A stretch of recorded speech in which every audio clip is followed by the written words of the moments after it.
안녕하세요. 사연을 부탁해입니다. 오늘의 사연을 소개하겠습니다. 대학을 졸업한 우리는 회사를 다니느라 눈코 뜰 새 없이 바쁜 나날들을 보내고 있었습니다. 대학을 다닐 때는 스스럼 없이 어울리던 친구 사이였지만 하나둘 취업을 하고 난 뒤에는 조금씩 격차가 느껴지기 시작했어요.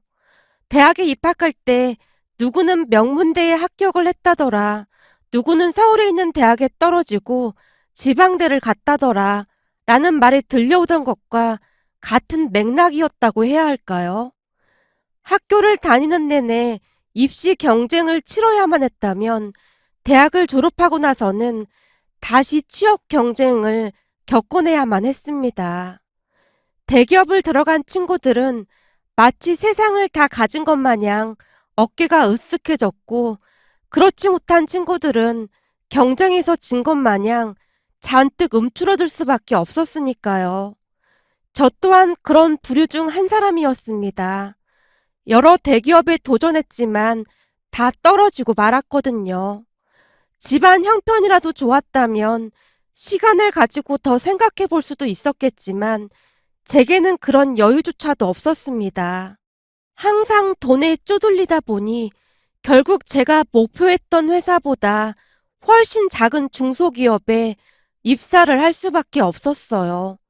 하지만 다른 친구들은 시간을 두고 더욱 많이 준비를 하면서 대기업에 들어간 친구들이 나오기 시작했습니다. 그러면서 알 수 없는 박탈감 같은 것을 느껴야만 했는데요. 어느 날 친구 아영이가 대학 동기들을 불러 모아서는 한껏 거드름을 피우며 말했어요. 니들 얘기 들었지? 나 이번에 땡땡 대기업에 합격했어. 우리 회사 들어가기가 하늘의 별 따기만큼 힘든 거 니들도 알고 있지? 그래? 잘 알고 있지. 진짜 축하해. 부럽다. 친구 주연이가 진심으로 축하를 해주고 있었어요. 그 바람에 아영이의 어깨에 더욱 힘이 들어갔습니다. 당연하지. 니들도 알다시피 내가 이 회사 들어가려고 엄청 노력했잖아. 아영이가 잔뜩 상기된 얼굴로 친구들을 둘러보다가는 저와 눈이 마주치자마자 안타깝다는 듯이 말했어요. 수진이 너도 조금만 더 시간을 가지고 투자했다면 대기업에 들어갈 수 있었을 텐데 가만 보면 넌 니네 부모님이 참 안 도와주는 것 같아. 너 학자금 대출도 아직까지 있지? 어? 그렇지 뭐. 이제 취업했으니까 열심히 갚으려고.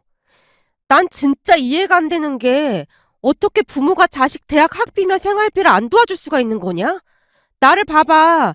대학 다닐 때 네가 나보다 공부도 훨씬 잘했는데 우리 부모님이 뒷받침해주니까 결국 난 대기업에 들어갔잖아? 근데 넌 진짜 안 된 것 같아. 니네 부모님은 너한테 미안해하긴 하는 거야? 미안해할 게 뭐가 있어. 어려운 형편에 이만큼 키워주신 것만 해도 감사한데. 감사하긴 뭐가 감사하냐? 난 대학 다닐 때 너처럼 치열하게 사는 친구는 처음 봤던 것 같아. 아르바이트도 몇 개씩 하고 거기다 장학금까지 받는다고 맨날 동동거렸잖아? 혹여나 장학금 못 받으면 난리가 났고 말이야. 너 아르바이트 할 때 다들 대기업 인적성 검사 필기시험 준비하고 난리도 아니었는데 넌 알바하느라 그럴 시간도 없었지? 네 인생도 참 불쌍하다. 난 그런 부모님 안 만난 것만으로도 얼마나 감사한지 모르겠어. 아영이가 마치 불쌍한 거지를 보듯 저를 바라보고 있었는데요. 가만히 듣고 있던 주연이가 대화에 끼어들어 아영이를 나무랐어요. 아영아, 무슨 그런 말이 있어. 난 대학 내내 열심히 사는 수진이가 대단하기만 했는데. 그리고 사람마다 조건이 다른 건데 그렇게까지 말할 필요 없잖아? 내가 틀릴 만한 건 아니잖아. 수진이 부모님이 조금 무책임하긴 하잖아. 나왔으면 책임을 져야 하는데 그렇지 못한 부모는 좀 그렇잖아. 그러니까 내 말은 수진이를 나무라겠다는 게 아니라 수진이 부모님이 무책임하다 그런 말인 거야. 자신의 말이 틀리지 않았음을 증명이라도 하겠다는 듯이 아영이가 단호한 목소리로 말하고 있었습니다. 그 모습에 주연이가 대받아치려고 입을 들썩이고 있었는데요. 제가 그런 주연이를 말렸어요. 됐어. 오랜만에 만났는데 그냥 즐겁게 있다 가자. 하지만 주연이는 그냥 참고만 있지 않았어요. 아니지. 이런 얘기는 꼭 짚고 넘어가야 하는 거야. 아영아, 너 수진이한테 당장 사과해. 사과? 내가 왜 사과를 해? 오늘 밥도 내가 사줬는데 왜 사과를 해야 하는 거야? 넌 인생이 돈이면 다 되는 것 같아 보이지? 물론 그런 건 아니지만 돈이 없으면 불편한 건 사실이잖아? 주연이 너는 그래도 중견기업이라도 들어가서 괜찮지만 사실 수진이는 앞날이 깜깜한 건 사실이잖아? 직장이 없는 것도 아니고 수진이 앞날이 깜깜할 게 뭐가 있어? 아니지. 그런 작은 중소기업에서 돈을 벌면 얼마나 벌겠어. 그러니 앞으로 앞날이 깜깜한 게 맞잖아. 아영이가 오히려 어이없다는 표정으로 주연이와 저를 번갈아가며 바라보고 있었어요. 그 모습에 제가 아영이에게 조용히 말했습니다.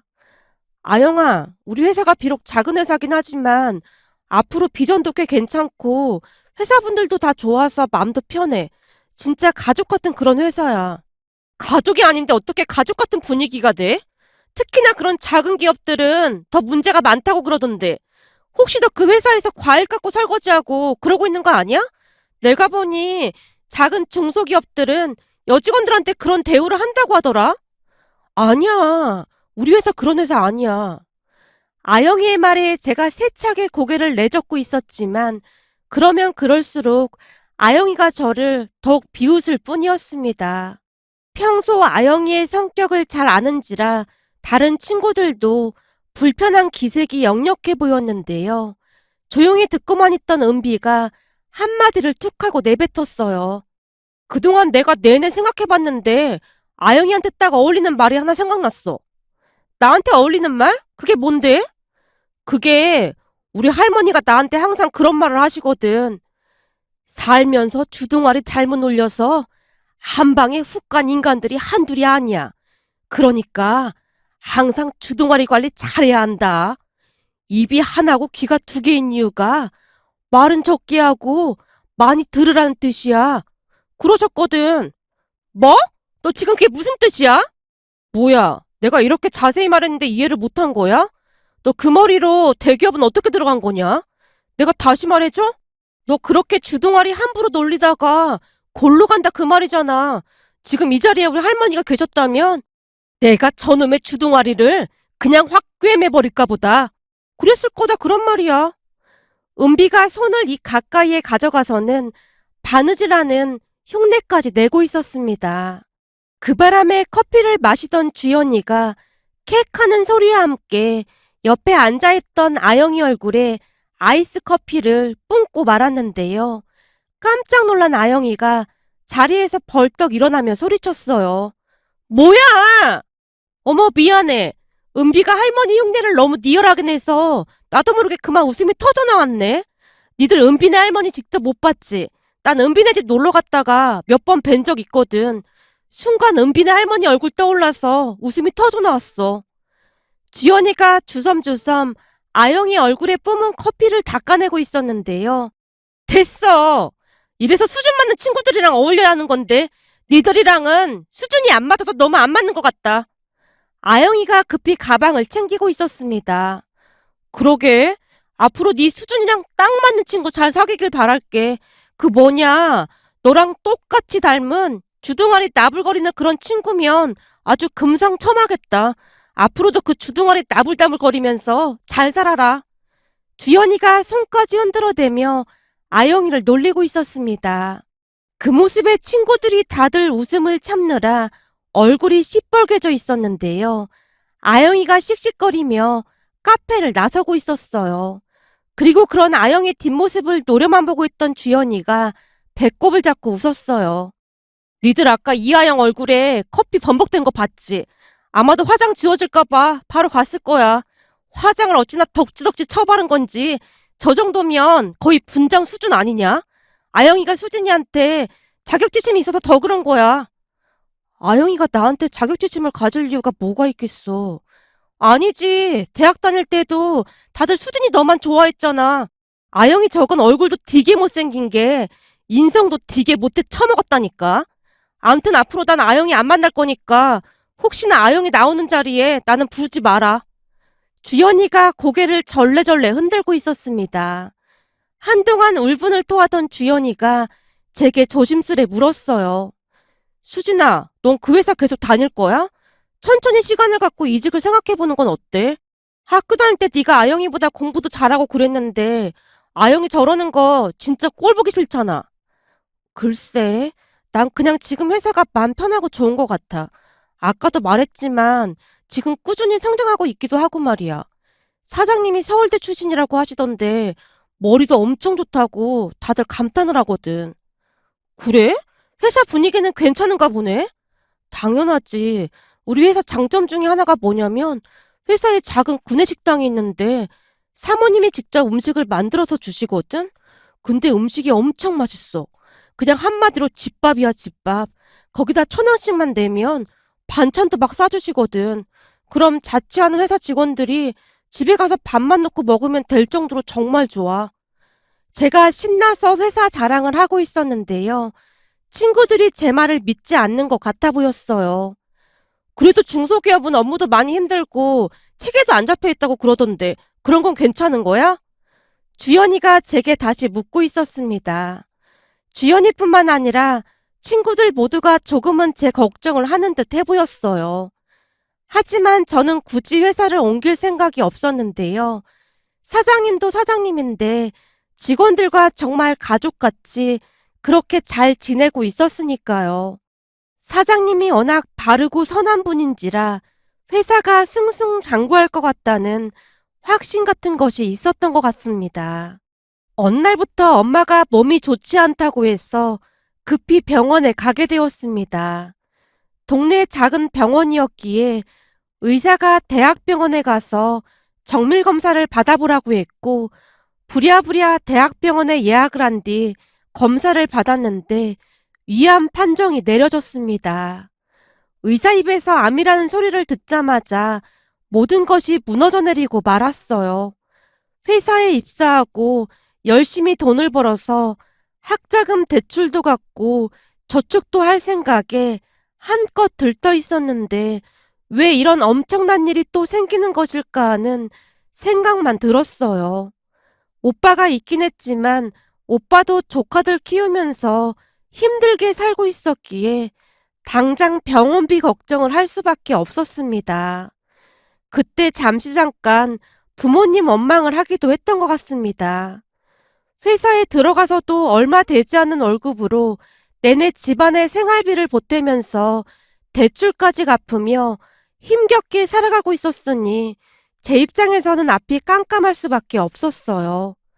오빠한테 병원비를 좀 보태라는 말을 하기도 했지만 아파트 월세부터 이런저런 대출이 많다 보니 그 이자만 해도 버겁다며 안절부절 못하는 모습이었거든요. 결국 어느 점심시간 다들 식사를 하러 간 틈에 주연이에게 전화를 했습니다. 주연아, 내가 진짜 이런 말 안 하려고 했는데. 뭔데 그래? 무슨 일 있는 거야? 저기 그게 말이야. 얼마 전에 병원에 갔었는데 우리 엄마가 위암이라고 하더라고. 뭐? 위암? 진짜야? 어. 근데 너도 알다시피 내가 지금 우리 집 가장이나 다름없잖아? 아빠가 막노동해서 돈을 벌긴 하지만 그 일도 없는 날이 더 많기도 하고 말이야. 그렇긴 하지. 거기다 니네 오빠도 사는 게 힘들다고 했었지.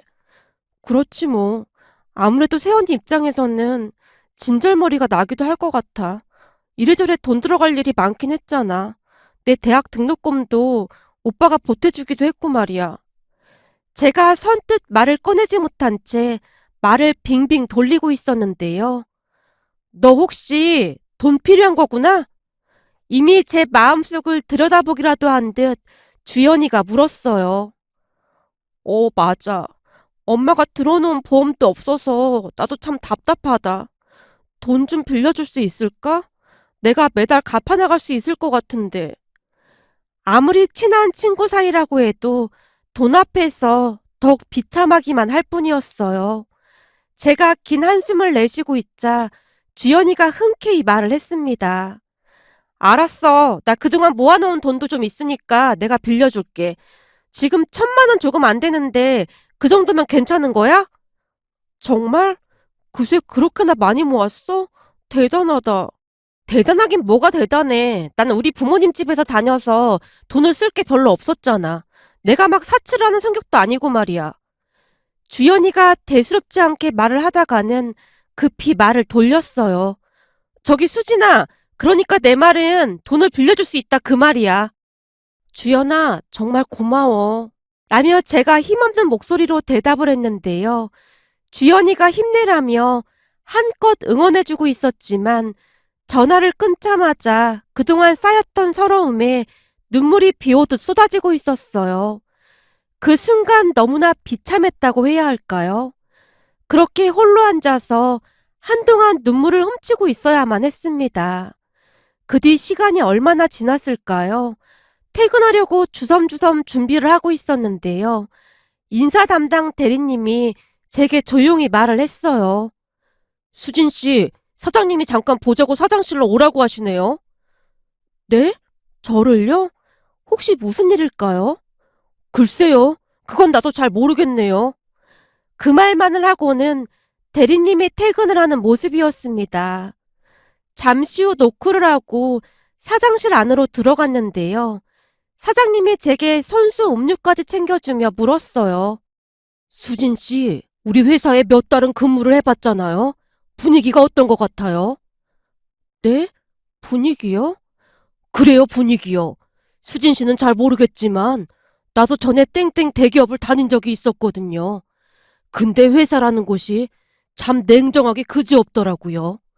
열심히 일을 해서 인정을 받았더라도 한 번 실수를 하거나 실적이 좋지 않으면 바로 눈치를 주고 사람 영혼까지 탈탈 갉아먹더라 그 말이에요. 그 회사에서 한 3년 정도 일을 했는데 질릴 대로 질려서 내 발로 걸어 나갔어요. 물론 회사를 나오기 전에 사업을 할 생각으로 철저하게 준비를 했고요. 그래서 그런지는 모르겠지만 난 우리 회사가 정말 가족 같은 회사였으면 좋겠거든요. 대기업에 있는 직원들 간 정치 싸움이라든지 그런 게 없는 회사를 만드는 게 목표라면 목표입니다. 신입사원인 수진 씨가 보는 우리 회사는 어떤 회사인지 궁금해서 물어보는 겁니다. 사실 처음 이 회사에 입사를 했을 때까지만 해도 그냥 잠깐 머물다 다른 회사로 이직할 생각이었습니다. 근데 회사를 다니면 다닐수록 동료분들도 너무 좋고 해서 선뜻 옮기는 게 쉽지가 않았어요. 제 개인적인 생각이지만 저는 아주 만족하고 다니고 있습니다. 혹시 사장인 내가 듣기 좋으라고 하는 소리는 아닌 거죠? 아닙니다. 이건 제 진심입니다. 그럼 다행이고 신입사원한테 그런 말을 들으니까 안심이 되는데요. 사장님의 나이가 적지 않은 편이었으나 직원들에게 항상 존댓말을 사용하는 모습이었습니다. 그 모습이 참 인상적이었다고 해야 할까요? 잠시 이런저런 이야기를 하며 뜸을 들이던 사장님이 제 눈치를 보며 물었어요. 저기 수진 씨, 그래서 말인데 내가 엿들으려고 했던 건 아닌데 본의 아니게 아까 수진 씨 통화하는 걸 엿듣게 됐어요. 네? 제 통화 내용이라면 설마... 맞아요. 어머님이 암이란 얘기를 들었습니다. 사장님의 말에 제가 안절부절 못한 채 고개를 푹 숙이고 말았는데요. 왠지 모르게 들키지 말아야 할 무언가를 들키고 만 것 같은 그런 기분이었거든요. 눈물 가득한 눈으로 제가 고개를 숙이고 있자 사장님이 다시 말을 꺼냈어요. 수진 씨, 아까도 말했지만 난 우리 회사가 가족 같은 회사가 됐으면 해요. 그래서 말인데 내 친구 중에 대학병원 의사가 있어요. 그 친구한테 부탁을 해놨으니까 거기 가서 수술 받으면 어떨까 해서요. 네? 그게 무슨 말씀이세요? 다른 뜻이 있는 건 아니고 내가 친구한테 상담해보니 그 병원에 잘하는 의사가 있다고 하길래 내가 부탁을 좀 해놨어요. 사장님께서 왜 그런 일을... 내가 말했잖아요. 이 회사에 들어온 이상 수진 씨는 우리 가족이라고. 가족의 어머님이 아프신데 그냥 모른 척하는 가족이 어딨겠어요. 암튼 내가 다 알아서 할 테니까 가서 상담받고 거기서 수술 받아요. 참 그리고 수술비도 직원 복지 차원에서 내가 알아서 할 테니까 걱정하지 말고요. 네? 수술비를요? 그래요. 그니까 수진 씨는 아무 걱정하지 말고 어머님 치료에 집중해요. 대신 당분간 보너스는 없으니까 그런 줄 알고 있고요. 사장님이 한쪽 눈을 살짝 감았다 뜨며 인자한 미소를 짓고 계셨어요. 사장님, 아까 제 친구랑 통화한 내용 듣고 그러신 거라면 안 그러셔도 됩니다. 친구가 빌려주기로 했거든요. 나 바쁘니까 더 이상 말하지 말고 그만 가봐요. 그냥 내가 하라는 대로 하면 되는 겁니다. 사장님이 저를 떠밀다시피 사장실 밖으로 내보냈습니다. 사장실을 나오면서 눈물이 비오듯 쏟아졌는데요. 사장님의 배려와 인품에 깊은 감동을 받았거든요. 그 뒤 엄마는 수술을 잘 마쳤고 다행히 회복도 빨랐습니다. 사장님과 회사 동료들이 병문안을 와주기도 했는데요. 다들 진심으로 걱정해주는 그런 모습이었어요. 그러던 어느 날은 제가 김 대리님한테 묻기도 했습니다. 대리님, 혹시 그동안에도 이런 일이 있었나요? 무슨 일? 아, 사장님이 수진 씨 어머님 병원비 도와주신 거? 네, 그게 진짜 쉬운 일이 아닌데 참 대단하시다는 생각만 들더라고요. 사실 수진 씨가 처음은 아니야. 저기 서주임은 아버지가 무슨 사기를 당했었는데 사장님 친구분 중에 변호사도 있어서 그분 소개해 주셔서 완전 잘 해결된 적도 있었거든.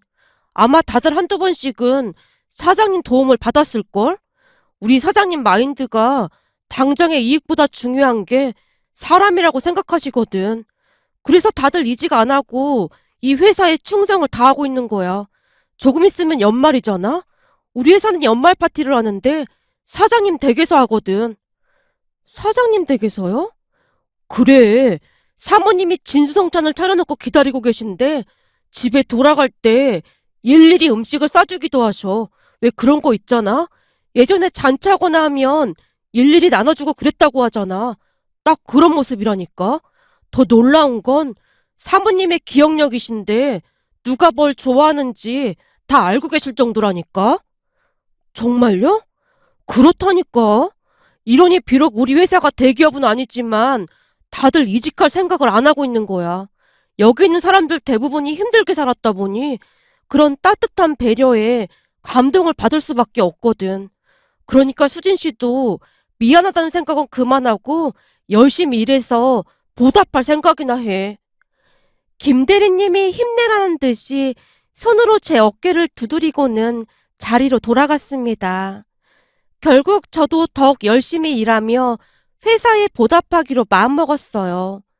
근무하면서 회사에 두 번 정도의 위기가 찾아오기도 했는데요.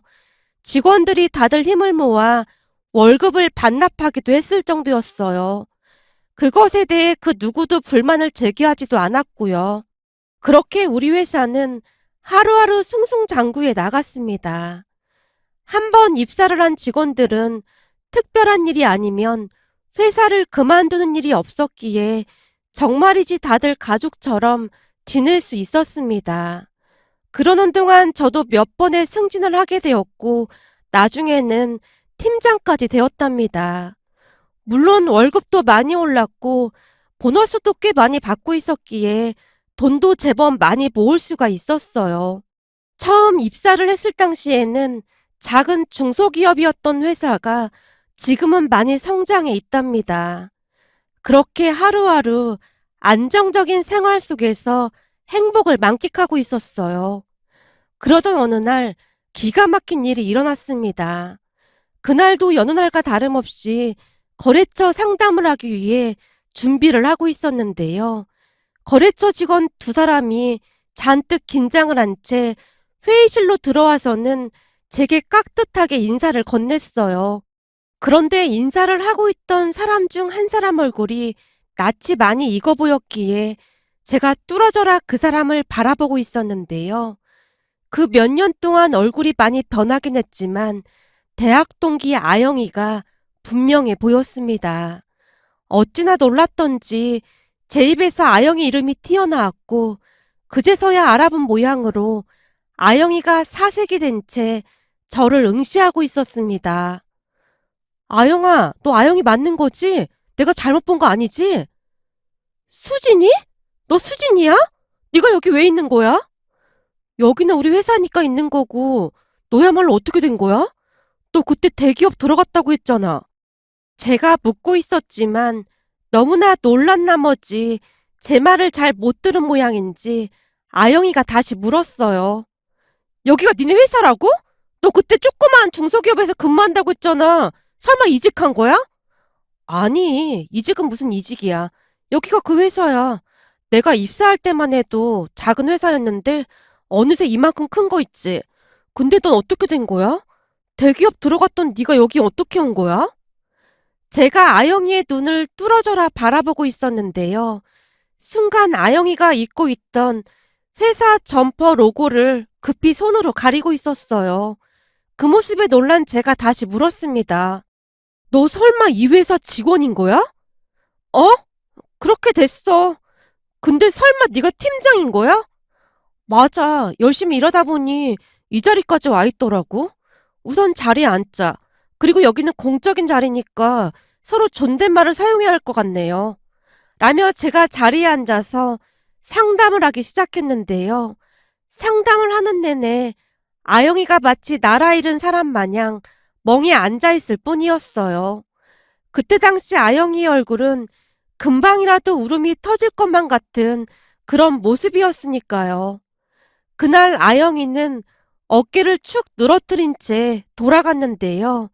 큰 충격을 받았던 모양으로 회사까지 그만뒀다고 하네요.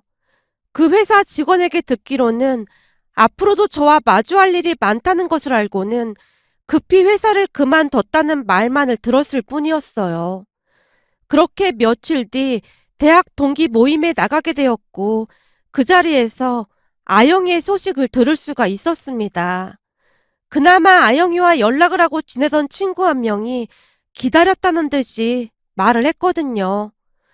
니들이 아영이에게 꺼내지 말라고 해서 그동안 입 꾹 다물고 있었는데 친구가 제 눈치를 보며 서서히 이야기를 시작했습니다. 사실 그때 아영이가 대기업 입사했다고 자랑이란 자랑은 다 했었잖아? 근데 나중에 알고 보니 정규직이 아니라 계약직이었더라고. 뭐? 계약직? 제가 놀라서 대묻고 있었는데요. 그 친구가 더욱 기가 막힌 이야기를 전해줬습니다.